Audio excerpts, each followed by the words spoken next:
सदाभाऊ खोत आणि राजू शेट्टी यांच्यातला वाद चिघळत चाललाय।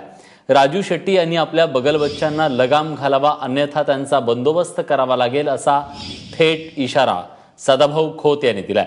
माझं काम कोणाला बरं वाटावं म्हणून मी करत नाही। मी मळलेल्या वाटेवर चालणारा कार्यकर्ता नसून सदाभाऊ स्वतःची वाट स्वतः निर्माण करत असल्याचं त्यांनी सांगितलंय। ते कोल्हापुरात बोलत होते।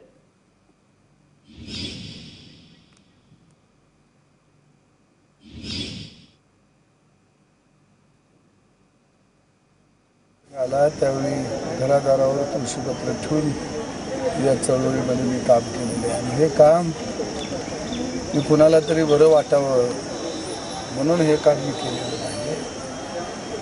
परंतु ज्या पद्धतीनं त्यांच्या जवळच्या सहकाऱ्यांच्या टीकाटिप्पणी चाललेल्या आहेत फेसबुक व्हॉट्सअपच्या माध्यमातून, हे बघितल्यानंतर एक चळवळीतला कार्यकर्ता म्हणून निश्चितच माझ्या मनाला प्रचंड वेदना होत आहे।